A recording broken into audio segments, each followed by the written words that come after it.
Hello class 11th के प्यारे विद्यार्थियों, स्वागत करते हैं एक नए वीडियो में। आज की इस वीडियो में देखें जो आपका अर्थशास्त्र का एग्जाम हो रहा है उसके लिए काफ़ी मोस्ट वायरल एमसीक्यू क्वेश्चन को देखने वाला है। तो वीडियो को अंत तक जोड़ दे, वीडियो काफ़ी इंपॉर्टेंट होने वाला है। और अगर चैनल पर नए हो तो वीडियो को लाइक करके चैनल को जरूर सब्सक्राइब कर देना। ऐसे वीडियो चैनल के माध्यम से पसंद मेरे वीडियो को लाइक करके चैनल को जरूर सब्सक्राइब कर देना, ठीक है। अपने साथियों में सारे दोस्त वीडियो को शेयर भी कर देना। और आपको जितना भी क्वेश्चन कराया जा रहा है, ठीक है, सिर्फ उतना देख करके जाते हो तो आपका बिल्कुल भी आपका बाहर से क्वेश्चन नहीं आएगा, ठीक है। अगर आप लोगों ने साल भर नहीं पढ़ रखा है कुछ भी तो आपको चिंता करने का बिल्कुल भी जरूरत नहीं है। जितना भी क्वेश्चन बताया जा रहा है उतना आप लोगों को देख कर जाना है। आपका एक भी क्वेश्चन बाहर से नहीं आएगा। चलिए फिर एक एक करके सारे एमसीक्यू क्वेश्चन को देख लेते हैं, ठीक है। जितना भी आपका इकोनॉमिक्स की वीडियो अपलोड किया जा रहा है उतना आप लोगों को देख कर जाना है, ठीक है।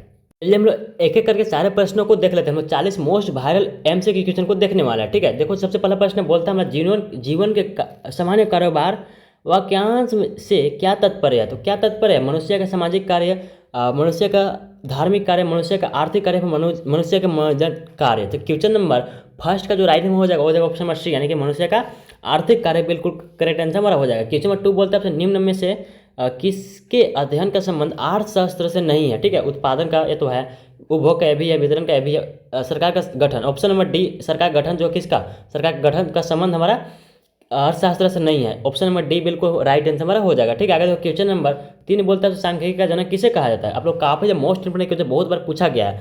3 का जो राइट आंसर हो जाएगा क्या हो जाएगा, ऑप्शन नंबर डी, यानी कि गॉटफ्राइड एकेनवाल। ऑप्शन नंबर डी बिल्कुल हमारा राइट आंसर हो जाएगा। 4 बोलता है बहुवचन में शब्द सांख्यिकी से क्या तात्पर्य है। तो क्या तात्पर्य है बहुवचन में शब्द।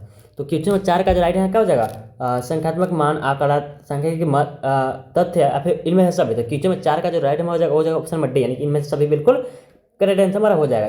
5 बोलता है अर्थशास्त्र में किस प्रकार का आंकड़े का प्रयोग होता है, ठीक है। अर्थशास्त्र में किस प्रकार के आंकड़े का प्रयोग होता है आपसे पूछ रहा है। केवल मात्रात्मक, केवल गुणात्मक या फिर धनात्मक और गुणात्मक दोनों, या फिर इनमें से कोई नहीं। तो क्वेश्चन नंबर 5 का जो राइट आंसर हो जाएगा वो जाएगा ऑप्शन नंबर सी, यानी कि मात्रात्मक और गुणात्मक दोनों। ऑप्शन नंबर सी बिल्कुल राइट आंसर हो जाएगा, ठीक है।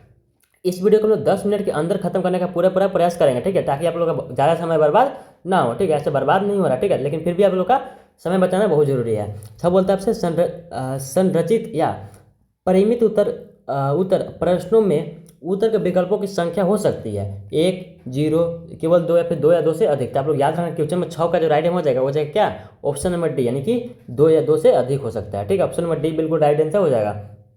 7 बोलता है किस प्रकार के आंकड़े की विश्वसनीयता और सत्यता की जवाबदेही अन्वेषक पर होती है। किस प्रकार के आंकड़े में, ठीक है। तो क्वेश्चन नंबर 7 का राइट आंसर क्या हो जाएगा हमारा, ऑप्शन नंबर ए, यानी कि क्या हो जाएगा प्राथमिक बिल्कुल राइट आंसर हो जाएगा, ठीक है, यानी कि प्राइमरी।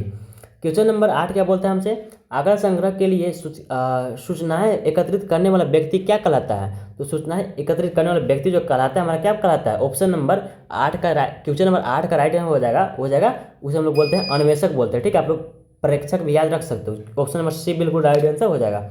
9 क्या बोलता है हमसे, इनमें से किस विधि में प्रगणक का उत्तरदाता से प्रत्यक्ष संपर्क होता है। उत्तरदाता से प्रत्यक्ष संबंध होता है, ईमेल में या फिर टेलीफोन में या फिर व्यक्तिक में या फिर डाक में। तो क्वेश्चन नंबर 9 का जो राइट आंसर हो जाएगा हमारा ऑप्शन नंबर सी, यानी कि व्यक्तिक साक्षात्कार। ऑप्शन नंबर सी बिल्कुल राइट आंसर हो जाएगा, ठीक है। आगे देखो क्वेश्चन नंबर 10 बोलता है हमसे स्वतंत्रता प्राप्ति के बाद भारत में सर्वप्रथम कब जनगणना कार्य हुआ था। स्वतंत्रता के बाद प्रथम जनगणना कब हुआ था भारत में, आपसे पूछा। तो क्वेश्चन नंबर 10 का राइट आंसर क्या हो जाएगा ऑप्शन नंबर बी, यानी कि 1951 में हुआ था। आप लोग याद रखना। क्वेश्चन नंबर 11 बोलता है वर्गीकरण आंकड़ों को खाली स्थान व्यवस्थित करने की प्रक्रिया क्या कहता है। वर्गीकरण आंकड़ों को खाली स्थान व्यवस्थित करने की प्रक्रिया क्या कहते हैं हम लोग, उसे हम लोग बोलते हैं। क्वेश्चन 11 का राइट आंसर क्या हो जाएगा, वो जाएगा शाख आधार पर समूह या वर्गों में, यानी कि ऑप्शन नंबर सी बिल्कुल राइट आंसर हो जाएगा। 12 बोलता है हमसे एक वर्ग का मध्य बिंदु बराबर है। एक वर्ग का मध्य बिंदु किसके बराबर होता है। तो इसका राइट आंसर जो हो जाएगा हमारा हो जाएगा ऑप्शन नंबर ए, यानी कि उच्च वर्ग सीमा और निम्न वर्ग सीमा के औसत, यानी कि ऑप्शन नंबर सी ए बिल्कुल राइट आंसर हमारा हो जाएगा, ठीक है। आप लोग याद रखना काफी ज्यादा मोस्ट इंपोर्टेंट क्वेश्चन है।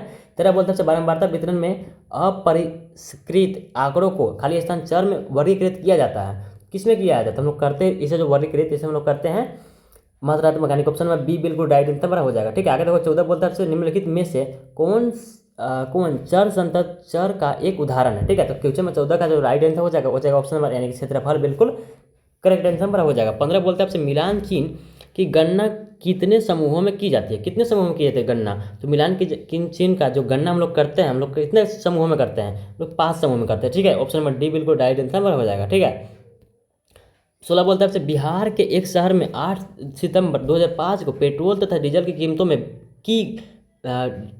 कीमतों में की वृद्धि के विरोध में आयोजित एक बंद के दौरान 5 पेट्रोल पंप खुले तथा 7 बंद पाए गए और 2 विद्यालय बंद तथा 9 विद्यालय खुले पाए गए। यह उदाहरण आंकड़ों के किस प्रकार के प्रस्तुतिकरण को प्रदर्शित कर रहा है। तो किस प्रकार के प्रस्तुतिकरण प्रदर्शित कर रहा है हमारा क्वेश्चन नंबर 16 का जो राइट आंसर हो जाएगा क्या हो जाएगा हमारा ऑप्शन नंबर बी, यानी कि पाठ विषय, यानी ऑप्शन नंबर बी बिल्कुल राइट आंसर हमारा हो जाएगा। 17 क्या बोलते हैं हमारा, कक्षा 11 की अध्यापिका आंकड़ों को पंक्तियों तथा स्तंभों रूप में कक्षा में दिखाती है, वह आंकड़ों को किस प्रकार प्रस्तुत कर रही है। तो क्वेश्चन नंबर 17 का जो राइट आंसर हो जाएगा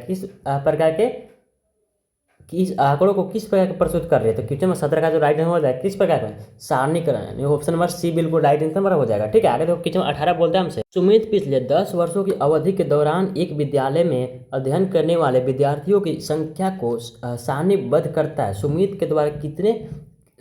के द्वारा किया गया विद्यार्थियों का यह वर्गीकरण क्या कहलाता है। तो इसे हम लोग इस वर्गीकरण क्या कहते हैं आपसे पूछा। तो क्वेश्चन 18 का जो राइट आंसर हो जाएगा वो हो जाएगा हमारा ऑप्शन नंबर बी, यानी कि कालिक बोलते हैं, यानी कि ऑप्शन नंबर बी बिल्कुल इसका राइट आंसर हो जाएगा। ठीक है, आगे देखो क्वेश्चन नंबर 19 बोलता है हमसे, काल श्रेणी आंकड़ों के प्रस्तुतिकरण के लिए निम्न में से किसका प्रयोग किया जा सकता है। तो क्वेश्चन नंबर 19 का राइट आंसर हो जाएगा किसका प्रयोग किया जा सकता है, डन डायरेक्ट का। ठीक है, आप लोग याद रखना। क्वेश्चन नंबर 20 देखो, 20 बोलता है तोरण को किस नाम से जाना जाता है। ठीक है, और किस नाम से जाना जाता है, तोरण को हम लोग एक और नाम से जानते हैं, वो नाम कौन सा है हमारा, उसे हम लोग बोलते हैं संचय बारंबारता वक्र। ठीक है, ऑप्शन नंबर ए बिल्कुल राइट आंसर हो जाएगा।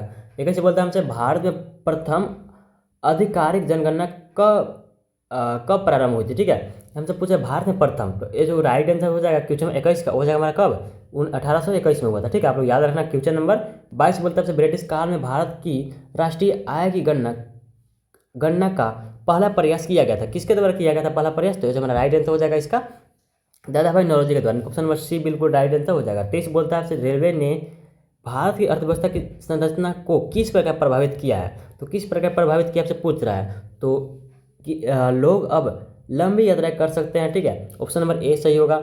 कृषि के व्यवसायीकरण को बढ़ावा मिला, ऑप्शन नंबर बी भी सही होगा। ठीक है, जान माल की हानि हुई नहीं, ऑप्शन नंबर डी, यानी कि ए और बी दोनों बिल्कुल राइट आंसर हो जाएगा। ठीक है, आगे देखो क्वेश्चन नंबर 24 बोलता है आपसे, स्वतंत्रता के पश्चात भारत में किस आर्थिक प्रणाली को अपनाया गया। स्वतंत्रता के पश्चात तो किस आर्थिक प्रणाली को अपनाया गया था, काफी मोस्ट इंपॉर्टेंट क्वेश्चन। ठीक है, आपका 12th में भी क्वेश्चन काम आएगा। ठीक है, क्योंकि 12th में भी पूछता है क्वेश्चन, सेम टू सेम पूछता है। 24 का जो राइट आंसर हो जाएगा क्या हो जाएगा, मिश्रित। ठीक है, आप लोग याद रखना मिश्रित हो जाएगा। ठीक है, 25 का बोलता है, औपनिवेशिक काल में भारत के औद्योगिकरण के पीछे विदेशी शासकों के क्या उद्देश्य थे। तो क्या उद्देश्य थे उसके, विदेशी शासकों के क्या उद्देश्य थे हमें पूछ रहा है। तो उद्देश्य जो हो जाएगा हमारा भारत को कच्चे माल का निर्यात बनाना, हाँ ये भी सही है। देखो ऑप्शन नंबर ए सही है, भारत को एक विशाल बाजार बनाना, ये भी सही है। भारत उद्योग का विकास करना, नहीं, भारत के उद्योग का विकास करना उसका कोई भी उद्देश्य नहीं है, वो नहीं था, यानी कि ऑप्शन नंबर ए और बी बिल्कुल राइट आंसर हो जाएगा। ठीक है, वो तो सिर्फ अपने लाभ के बारे में सोचते थे। 26 बोलता है किसी वस्तु का कीमत निर्धारण बाजार में किसके द्वारा होता है। ठीक है, किसके द्वारा होता है, मांग और पूर्ति के द्वारा होता है। कहाँ पे हमारा ऑप्शन नंबर सी बिल्कुल राइट आंसर हो जाएगा। ठीक है, 26 का क्या हो जाएगा हमारा ऑप्शन नंबर सी हो जाएगा। देखो 27 बोलता है राष्ट्रीय योजना समिति का गठन कब किया गया था। राष्ट्रीय योजना समिति का जो गठन किया गया था, लोग याद रखना, यह किया गया था हमारा 1938 में किया गया था। ठीक है, 1938 इसका बिल्कुल 27 का राइट आंसर हो जाएगा। आगे देखो 28 बोलता है पंचवर्षीय योजना की अवधि कितनी होती है। तो पंचवर्षीय योजना की जो अवधि होती है आप लोग साफ अंदाजा 5 वर्ष होता है। ठीक है, ऑप्शन नंबर ए बिल्कुल राइट आंसर हो जाएगा। 29 का बोलता है किस प्रकार की आर्थिक प्रणाली में उत्पादित वस्तुओं को लोगों के बीच उनकी क्रय क्षमता के आधार पर वितरित किया जाता है। क्रय क्षमता के आधार पर बात किया जाता है, किसका हो जाएगा 29 का जो राइट आंसर हो जाएगा क्या हो जाएगा, पूंजीवादी हो जाएगा। ठीक है, पूंजीवादी बिल्कुल राइट आंसर हो जाएगा। 30 बोलता है भारत की प्रथम औद्योगिक नीति की घोषणा कब की गई थी। कब की गई थी भारत में प्रथम औद्योगिक नीति की घोषणा, तो जो किया गया था हमारा 1948 में किया था। ऑप्शन नंबर बी बिल्कुल राइट आंसर हो जाएगा। 31 क्या बोलता है भारतीय सांख्यिकी संस्थान कहाँ अवस्थित है। भारतीय सांख्यिकी संस्थान कहाँ अवस्थित है। तो जब आपसे पूछा जाए ऐसा क्वेश्चन तो इसका राइट आंसर क्या हो जाएगा हमारा, कोलकाता में स्थित है। आप लोग याद रखना। नेक्स्ट देखो 32 बोलता है आर्थिक समृद्धि का प्रामाणिक सूचक खाली स्थान है। आर्थिक समृद्धि का प्रमाणिक सूचक जो होता है हमारा क्या होता है, तो जो होता है हमारा ये जो होता है हमारा सकल घरेलू उत्पाद, यानी कि ऑप्शन नंबर ए बिल्कुल जीडीपी बिल्कुल राइट आंसर हो जाएगा। ठीक है, आप लोग याद रखना जीडीपी को ही सकल घरेलू उत्पाद कहा जाता है हिंदी में। 33 क्या बोलता है हमसे, 33 देख सकते हो, 33 क्वेश्चन नंबर 33 बोलता है विश्व व्यापार संगठन यानी कि WTO की स्थापना कब हुआ था, 1995 में हुआ था। आप लोग याद रखना, काफी मोस्ट इंपोर्टेंट क्वेश्चन है। 33 का राइट है क्या हो जाएगा हमारा, ऑप्शन नंबर बी हो जाएगा। 34 बोलता है भारत में नई आर्थिक नीति घोषणा कब हुई थी, नई आर्थिक नीति की जो घोषणा किया था भारत में, वो जो किया गया था 34 का जो राइट आंसर हो जाएगा हमारा, हो जाएगा ऑप्शन नंबर ए, यानी कि 1991 में किया गया था। आगे देखो 35 बोलता है आपसे प्रत्यक्ष कर खाली स्थान लगाया जाता है, तो प्रत्यक्ष कर जो लगाया था हमारा डायरेक्ट व्यक्ति पे लगाया था, व्यक्ति पे लगाया था। ठीक है, ऑप्शन नंबर कौन सा हो जाएगा हमारा, 35 का जो राइट आंसर हो जाएगा हमारा ऑप्शन नंबर ए, यानी कि व्यक्ति की आय पर, ऑप्शन नंबर ए बिल्कुल राइट आंसर हो जाएगा। 36 बोलता है आपसे विनिवेश का उद्देश्य क्या है, विनिवेश यानी कि विनिवेश का जो उद्देश्य होता है हमारा क्या होता है। 36 का जो राइट आंसर हो जाएगा हमारा क्या हो जाएगा, वित्तीय अनुशासन बढ़ाना, हाँ, आधुनिकीकरण में सहायता देना, ये भी सही है। सरकार द्वारा आय एकत्रित करना, ये भी सही, ऑप्शन नंबर डी, यानी कि इनमें से सभी बिल्कुल राइट आंसर हो जाएगा। ठीक है, आगे देखो 37 बोलता है आपसे योजना आयोग के पदेन अध्यक्ष होते थे, पदेन अध्यक्ष कौन थे योजना आयोग के, तो ये जो होते थे हमारा, ये जो होते थे प्रधानमंत्री होते हैं। ठीक है, ऑप्शन नंबर डी बिल्कुल 37 का राइट आंसर हो जाएगा। ठीक है, 37 का क्या हो जाएगा, ऑप्शन नंबर डी हो जाएगा। आगे देखो 38 बोलता है टाटा स्टील कंपनी की स्थापना कब हुई थी, टाटा स्टील कंपनी की स्थापना जो हुआ था आपसे पूछ रहा है कब हुआ था, ये जो हुआ था 1907 में हुआ था। ठीक है, आप लोग याद रखना। आगे देखो 39 बोलता है टाटा स्टील कितने देशों में कार्यरत है, कितने देशों में कार्यरत है टाटा स्टील आपसे पूछ रहा है, तो 39 का जो राइट आंसर हो जाएगा कितना हो जाएगा, 26 देशों में कार्यरत है। ठीक है, आप लोग याद रखना। क्वेश्चन नंबर 40 बोलता है आपसे लास्ट प्रश्न आज का हमारा होने वाला विश्व बैंक को किस नाम से जाना जाता था, विश्व बैंक को हम लोग किस नाम से जानते हैं आपसे पूछ रहा है, IBRD, ऑप्शन नंबर बी बिल्कुल इसका राइट आंसर हो जाएगा। ठीक है, विश्व बैंक को इस नाम से भी जाना था, आप लोग याद रखना। ठीक है, तो ये था लोग 40 मोस्ट वायरल MCQ क्वेश्चन। ठीक है, आप लोग वीडियो पसंद है, वीडियो को लाइक करना, चैनल पर नए चैनल को सब्सक्राइब करना मत भूलना। मिलता है किसी नेक्स्ट वीडियो में, तो बाय बाय। जितने भी अपलोड किया जा रहा है वीडियो इकोनॉमिक्स का, आप लोग सारा का सारा वीडियो देख करके जाना। ठीक है।